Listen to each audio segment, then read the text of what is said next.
Take 3. This is Spare by Prince Harry. Part 1. Out of the night that covers me. Chapter 1. There were always stories. People would whisper now and then about folks who hadn't fared well at Balmoral. The long-ago queen, for instance, mad with grief, she'd lock herself inside Balmoral Castle and vowed never to come out. And the very proper former Prime Minister, he'd call the place unsurreal and utterly freaky. Still, I don't think I heard those stories until much later, or maybe I heard them and they didn't register.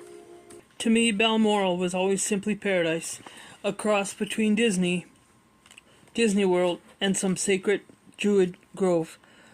I was always too busy fishing, shooting, running up and down the hill, to notice anything off about the feng shui of the old castle. What I'm trying to say is, I was happy there. In fact, it's possible that I was never happier than that one golden summer day at Balmoral, August 30th, 1997. We'd been at the castle for a week. The plan was to stay for another. Same as the previous year, same as the year before that. Balmoral was its own micro-season, a 2-week interlude at the Scottish Highlands to mark the turn from high summer to early autumn. Granny was there too. Naturally, she spent most of every summer at Balmoral. And Grandpa and Willie and Pa. The whole family, with the exception of Mummy. 'Cause Mummy was no longer part of the family. She'd either bolted or been thrown out, depending on whom you asked, though I never asked anyone. Either way, she was having her own holiday elsewhere. Greece, someone said. No, Sardinia, someone said. No, someone chimed in. Your mother's in Paris. Maybe it was Mummy herself who said that, when she phoned earlier that day for a chat, all as the memory lies, with a million others, on the other side of a high mental wall. Such a horrid, tantalizing feeling to know they're over there, just on the other side, mere inches away. But the wall is always too high, too thick, unscalable. Not unlike the turrets of Balmoral. Wherever Mummy was, I understood that she was with her new friend. That was the word everyone used. Not boyfriend, not lover. Friend. Nice enough bloke, I thought. Willie and I had just met him. Actually, we'd been with Mummy weeks earlier when she first met him in Saint-Tropez. We were having a grand time, just the 3 of us, staying at some old gent's villa. There was much laughter, horseplay, the norm whenever Mummy and Willie and I were together. Although even more so on that holiday. Everything about that trip to Saint-Tropez was heaven. The weather was sublime. The food was tasty. Mummy was smiling. Best of all, there were jet skis. Whose were they? Don't know, but I vividly remember Willie and me riding them out to the deepest part of the channel, circling while waiting for the big ferries to come. We used their massive waves as ramps to get airborne. I'm not sure how we weren't killed. Was it after we got back from that jet ski misadventure that Mummy's friend first appeared? No, more likely it was just before. Hello there. You must be Harry. Raven hair, leathery tan, bone-white smile. How are you today? My name is blah blah. He chatted us up, chatted Mummy up, specifically Mummy, pointedly Mummy, his eyes plumping into red hearts. He was cheeky, no doubt, but again, nice enough. Gave Mummy a present, diamond bracelet. She seemed to like it. She wore it a lot. Then he faded from my consciousness. As long as Mummy's happy, I told Willie, who said he felt the same. Chapter 2. A shock to the system, going from sun-drenched Saint-Tropez, forget how to say that one, to cloud-shadowed Balmoral. I vaguely remember that shock, though I can't remember much else about our first week at the castle. Still, I almost guarantee it was spent mostly outdoors. My family lived to be outdoors, especially Granny, who got cross if she didn't breathe at least an hour of fresh air each day. What we did outdoors, however, what we said, wore, ate, I can't conjure. There's some reporting that we journeyed by the royal yacht from the Isle of Wight to the castle, the yacht's final voyage. Sounds lovely. What I do retain is crisp detail, is a physical setting. The dense woods, the deer-nibbled hill, the River Dee snaking down through the highlands, Loch Nargar soaring overhead, eternally snow-spattered, landscape, geography, architecture. That's how my memory rolls. Dates? Sorry, I don't need to look them up. Dialogue? I'll try my best, but maybe we verbatim claims, especially when it comes to the 90s. But ask me about any space I've occupied. Castle, cockpit, classroom, stateroom, bedroom, palace, garden, pub. And I'll recreate it down to the carpet text. Why should my memory organize experience like this? Is it genetics? Trauma? Some Frankenstein-esque combination of the two. Is it my inner soldier assessing every space as potential battlefield? Is it my innate homebody nature rebelling against a forced nomadic existence? Is it some base apprehension that the world is essentially a maze and you should never be caught in a maze without a map? Whatever the cause, my memory is my memory. It does what it does, gathers and curates as it sees fit, and there's just as much truth in what I remember and how I remember it as there is in so-called objective facts. Things like chronology and cause and effect are often just fables we tell ourselves about the past. The past is never dead. It's not even past. When I discovered that quotation not long ago on brainyquote.com, I was thunderstruck. I thought, who the fook is Faulkner, and how he's related to us Windsors? And so Balmoral, closing my eyes, I can see the main entrance, the panelled front windows, the window portico, and 3 grey-black speckled granite steps leading up to the massive front door of whiskey-coloured oak, often propped open by a heavy curling stone and often manned by one red-coated footman, and inside the spacious hall and its white stone floor with grey star-shaped tiles, and the huge fireplace with its beautiful mantle of ornately carved dark wood, and to one side a kind of utility room, and to the left, by the tall windows, hooks for fishing rods and walking sticks and rubber waders and heavy waterproofs. So many waterproofs, because summer could be wet and cold all over Scotland. But it was biting in this Siberian nook, and then the light brown wooden door leading to the corridor with the crimson carpet and the walls papered in cream, a pattern of gold flock raised by like braille, and then the many rooms along the corridor, each with specific purpose, like sitting or reading TV or tea, and one special room for the pages, many of whom I loved like dotty uncles, and finally the castle's main chamber, built in the 19th century, nearly on top of the site of another castle dating to the 14th century, within a few generations of another Prince Harry. He got himself exiled, then came back and annihilated everything and everyone in sight. My distant kin, my kindred spirit, some would claim, if nothing else, my namesake.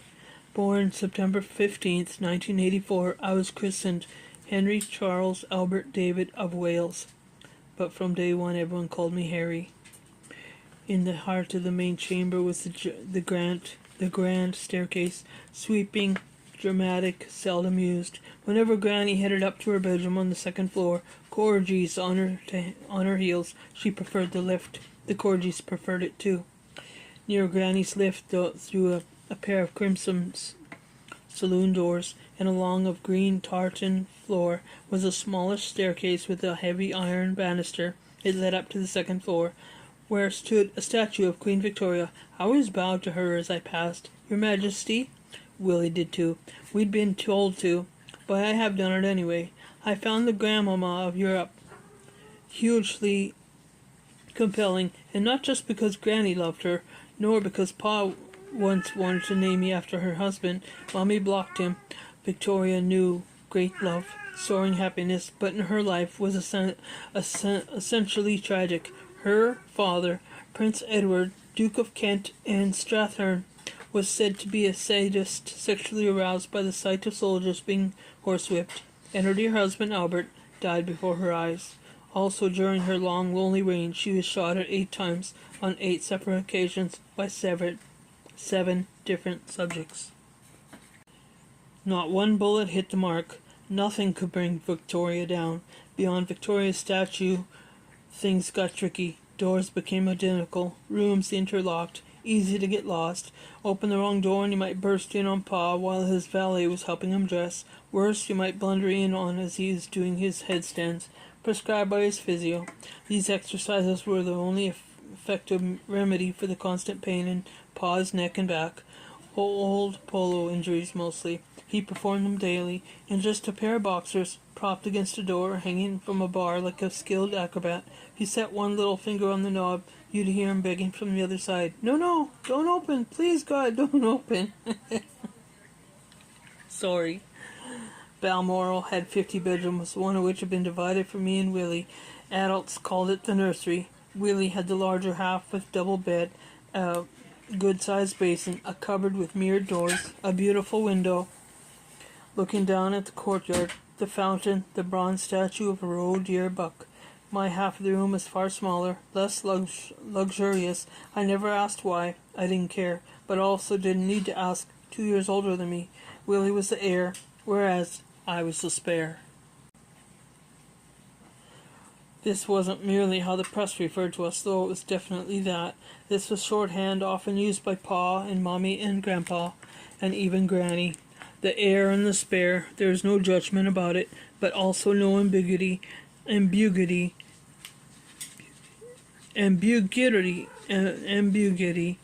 was the shadow, the support, the plan B.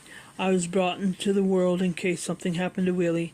I was summoned to provide backup, distraction, diversion, and if necessary, a spare part, kidney, perhaps, blood transfusion, speck of bone marrow. This was all made explicitly clear to me from the start of life's journey, and regularly reinforced thereafter.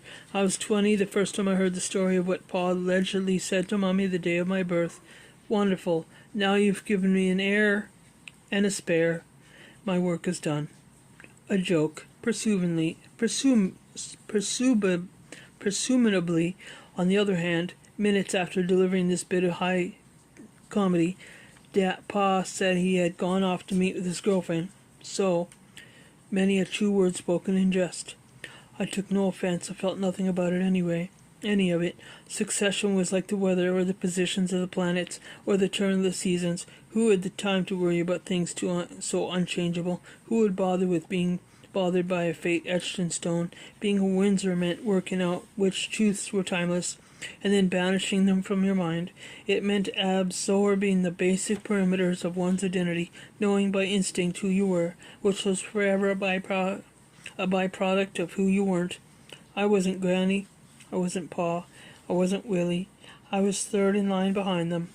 Every boy and girl, at least once, imagines themselves as a prince or princess. Therefore, spare or no spare, it wasn't half bad to actually be one. More standing resolutely behind the people who loved you wasn't the definition of honor, of love, like bowing to Victoria as you passed. 3. Next to my bedroom was a sort of round sitting room, round table, wall mirror, writing desk, fireplace with cushioned hearth surround. In the far corner stood a great big wooden door that led to a bathroom. The 2 marble basins looked like prototypes for the first basins ever manufactured. Everything at Balmoral was either old or made to look so. The castle was a playground, a hunting lodge, but also a stage. The bathroom was dominated by a claw-footed tub, and even the water spurting from its tap seemed old, not in a bad way. Old like the lake where Merlin helped Arthur find his magic sword. Brownish, suggestive of weak tea. The water often alarmed weekend guests. Sorry, but there seems to be something wrong with the water in my loo. Pa would always smile and assure them that nothing was wrong with the water. On the contrary, it was filtered and sweetened by the Scottish peat. That water came straight off the hill, and what you're about to experience is one of life's finest pleasures, a Highland bath. Depending on your preference, your Highland bath would be Arctic cold or kettle hot. Taps throughout the castle was fine-tuned. For me, few pleasures compared with a scalding soak, but especially while gazing out of the castle slit windows where archers, I imagined, once stood guard.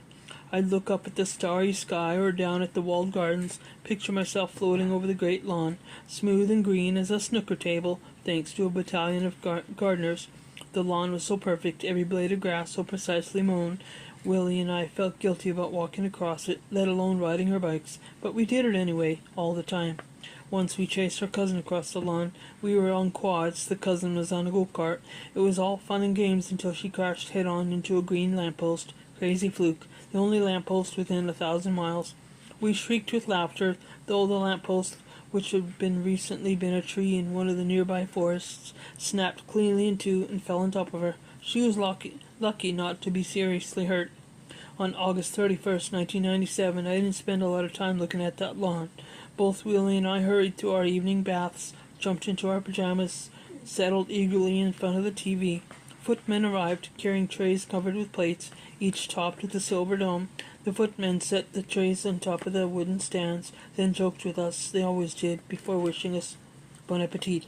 Footmen, bone china, it sounds posh, and I suppose it was, but under those fancy domes was just kiddie stuff. Fish fingers, cottage pies, roast chicken, and green peas.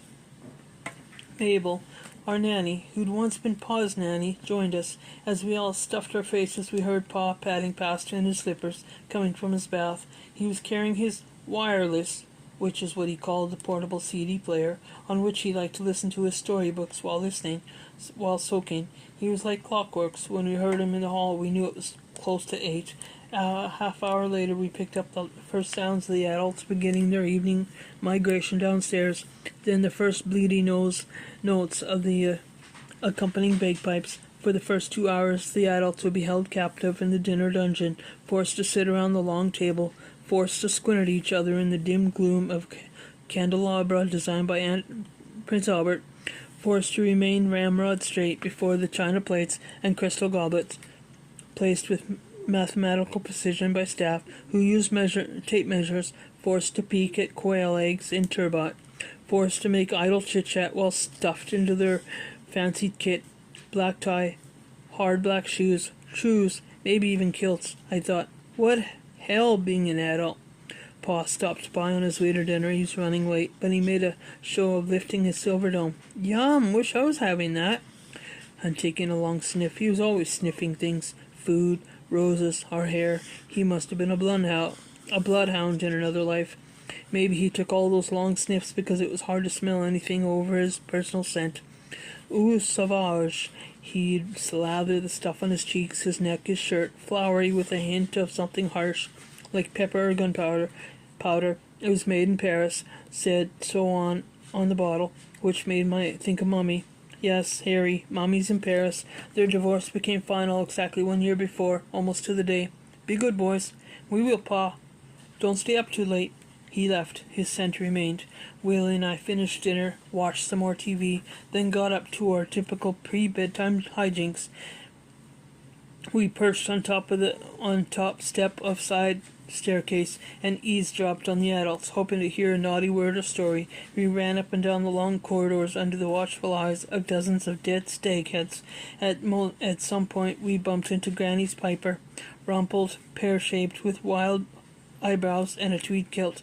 He went wherever Granny went, because she loved the sound of pipes, as had Victoria, though Albert supposedly called them a beastly instrument. While summering at Balmoral, Granny asked that the piper play her awake and play her to dinner. His instrument looked like a drunken octopus, except that its floppy arms were etched silver and dark mahogany.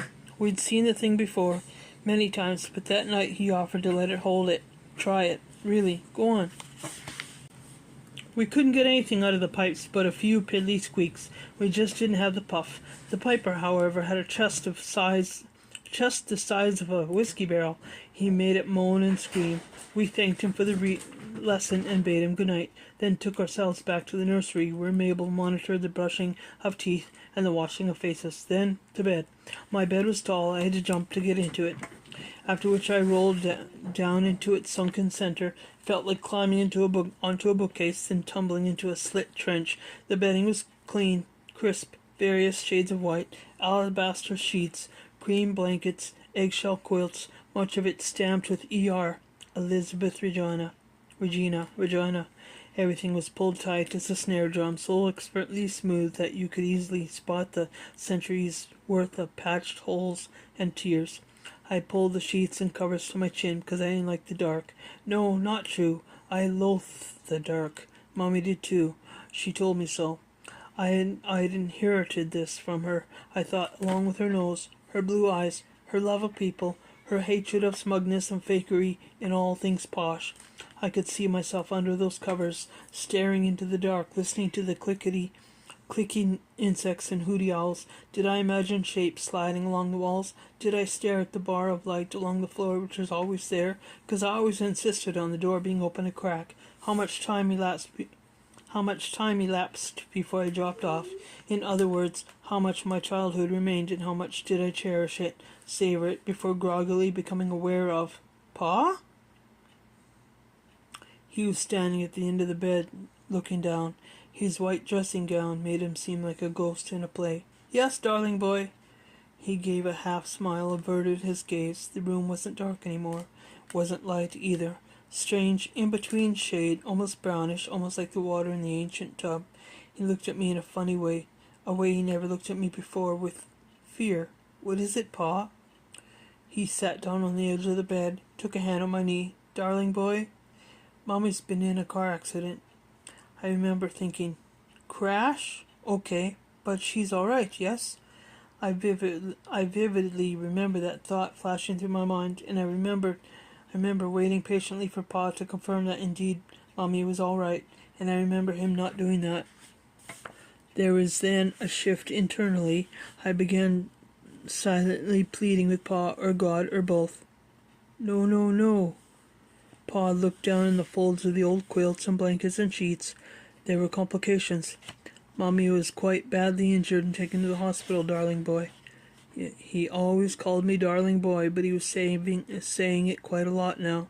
His voice was soft. He was in shock, it seemed. Oh, hospital? Yes, with a head injury. Did he mention paparazzi? Did he say she'd been chased? I don't think so. I can't swear to it, but probably not. The paps were such a problem for Mommy, for everyone. It didn't need to be said. I thought again. Injured? But she's okay. She's been taken to a hospital. They'll fix her head and we'll go see her. Tonight at the latest? They tried, darling boy. I'm afraid she didn't make it. These phrases remain in my head, remain in my mind like darts in a board. He did say it that way. I know that much for sure.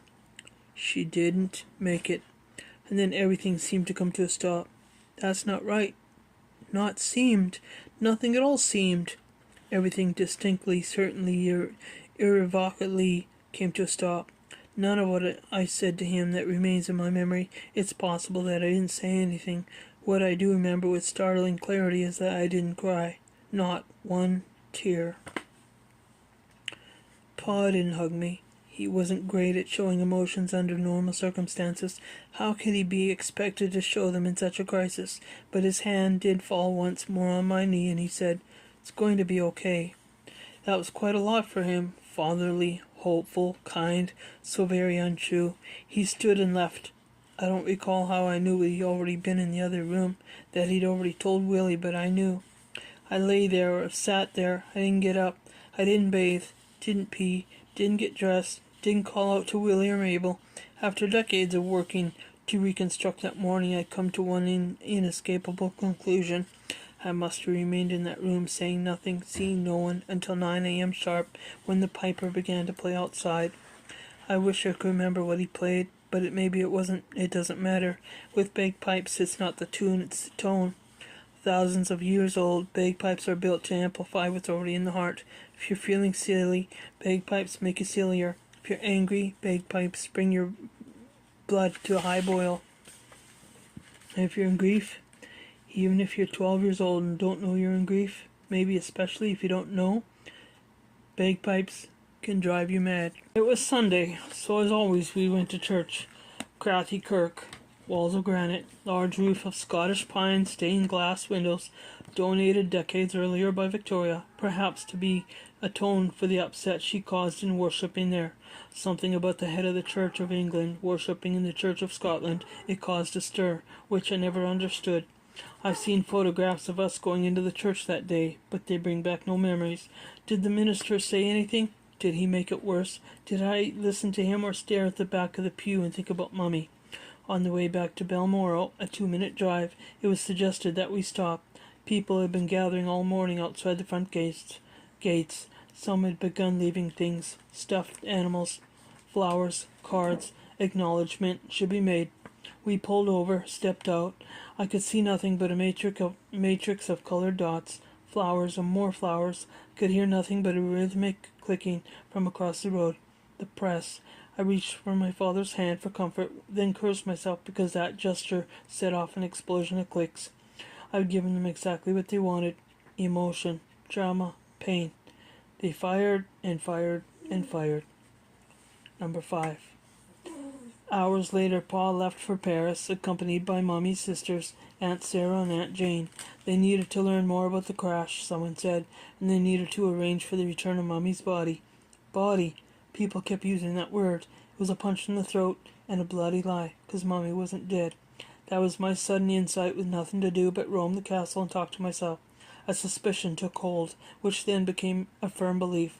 This was all a trick. For once the trick wasn't being played by the people around me or the press, but by Mummy. Her life's been miserable. She's been hounded, harassed, lied about, lied to, so she staged an accident as a diversion and run away. The realization took my breath away, made me gasp with relief. Of course, it's all a ruse, so that she make a clean start. At this very moment, she undoubtedly renting an apartment in Paris, or arranging fresh flowers in her secretly purchased log cabin somewhere way up high in the Swiss Alps. Soon she'll send for me and Willie. It's all so obvious. Why didn't I see it before? Mummy isn't dead. She's hiding. Felt so much better. Then doubt crept in. Hang on. Mummy would never do this to us. This unspeakable pain, she'd never allow that, let alone cause it. Then back to relief. She had no choice. It was her only hope of freedom. Then doubt again. Mummy wouldn't hide. She's too much of a fighter. Then relief. This is her way of fighting. She'll be back. She has to be. It's my birthday in 2 weeks. But Pa and my aunts came back first. Their return was reported by every TV channel. The world watched as they stepped into the tarmac on RAF Northolt. One channel even added music to the arrival, someone mournfully singing a psalm. Willie and I were kept from the TV, but I think we heard that. The next few days passed in a vacuum, no one saying anything. We all remained ensconced inside the castle. It's like being inside a crypt, except a crypt, where everyone was wearing shoes and keeping to normal routines and schedules. If anyone talked about anything, I didn't hear them. The only voice I heard was the one droning in my head, arguing with itself. She's gone. No, she's hiding. She's dead. No, she's playing dead. Then one morning it was time. Back to London. I remember nothing about the trip. Did we drive? Did we fly on the royal flight? I can see the reunion with Pa and the aunts and the pivotal encounter with Aunt Sarah, though it's wreathed in fog, might be slightly out of sequence. At times my memory places it right in there, in those horrid first days of September, but at other times memory casts it forward to many years later. Whatever had happened, it happened like this. William, Harry, Aunt Sarah has something for you boys. She stepped forward, holding 2 tiny blue boxes. What's this? Open it. I lifted off the top of my blue box. Inside was a moth. No. A mustache. No. What's... Her hair, Harry. Aunt Sarah explained that while she was in Paris, she clipped 2 locks from Mummy's hair. So there it was. Proof. She's really gone. But then immediately came the reassuring doubt, the life-saving uncertainty. No, this was to be anybody's hair. Mummy. Her beautiful blonde hair intact was out there somewhere. I'd known if she weren't. My body would know. My heart would know. And neither knows any such thing. Both was just full of love for her, as ever. End of 5.